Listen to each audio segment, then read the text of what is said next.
Happy birthday.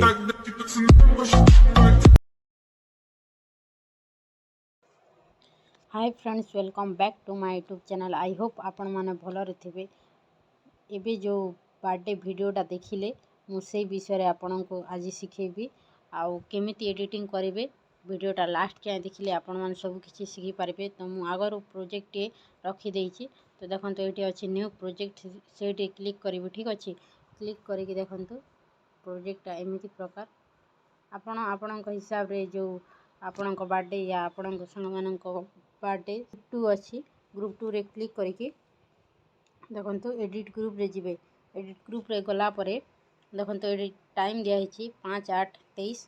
तो ये click करके आपण जो बर्थडे अच्छी जो तारीख रे बर्थडे अच्छी सेटा लिखिदेवे। ठीक अच्छे मु तो नॉर्मल एमती आपन को शिखेबा एटा करूची मु बैक करदेवी। ठीक अच्छे यहाँ बैक करके तापर फ्रेंड देखो तो ये जो ग्रुप अच्छी से क्लिक करके इफेक्ट रे जिबे। इफेक्ट रे गला पर देखो तो ये आई बटन जोटा अच्छी यहाँ क्लिक करदेवे। हाइड होता यहाँ को क्लिक करले देखो तो एमती देखो एमती हम। ठीक अच्छे फ्रेंड तापर जो प्लस आइकन अच्छी क्लिक करके मीडिया रे जिबे। आ जो टेम्पलेटा लिंक इंस्टाग्राम रे देदेवी आपन जाके डाउनलोड करेंगे। मो जो टेम्पलेटा रखी डाउनलोड करके सेटा ऐड कर देउची। ठीक अच्छे हाँ ठीक अच्छे यहाँ हूँ से टेम्पलेटा प्लस आइकन क्लिक कले ऐड हो। तापर जस्ट एमती टे टेम्पलेट को धरिकी तल को आनीदेवे। देखो यहाँ जो पर्यंत अच्छी ग्रुप लेयरटा यू कट करेंगे। ये मुझे कट कर दूची। ओके मुझे कट कर देती सॉरी यहाँ को ये पर्यंत नहीं जावा। ठीक अच्छे यहाँ को ये पर्यंत टाणी आनिबा देखो। ओके तो फ्रेंड यहाँ सरला ये चलतु ये कम करवा।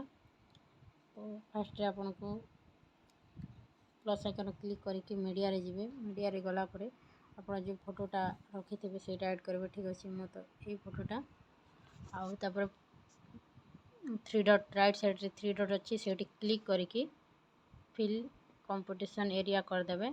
तो देखो साइजटा ऐड हो जाए भलरे। तापर जो फोटोटा अच्छी फोटो को जस्ट एमती टिके क्लिक करके पूरा तल को टाणी आनिबे। देखो फोटोटा आसी जाइए। तापर ये जो ब्लैक स्क्रीन रो वीडियो अच्छी से क्लिक करके ब्लेंडिंग ऑप्शन रे जिबे आउ लाइट रे जाइए स्क्रीन करदेवे। देखो तो आसी जाइए देखो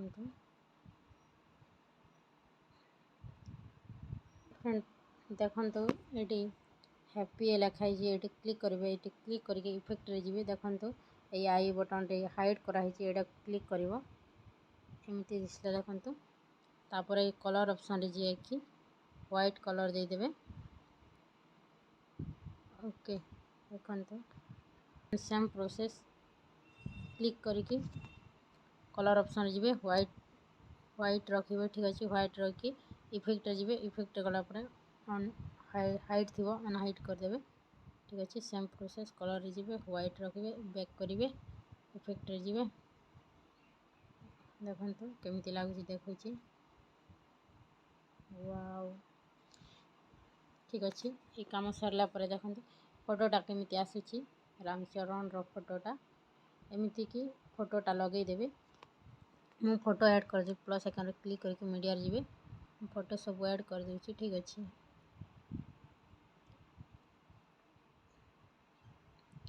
तो बीट मार्क पर्यंत अच्छी। तो फोटो को जस्ट एमती क्लिक करके फोटो को जस्ट एमती क्लिक करेंगे और बीट मार्क पर्यंत फोटो को कट करेंगे आउटी जाकि इफेक्ट रे जिबे कॉपी इफेक्ट करके ये पेस्ट करेंगे फोटो रे। ओके सेम आउ थे मीडिया रे जाकि फोटो ऐड करेंगे। ओके 3 डॉट क्लिक करके फिल कंपटीशन एरिया करेंगे आउ थे यहाँ क्लिक करके कट करेंगे आउ कॉपी पेस्ट करेंगे। ଦେଖନ୍ତୁ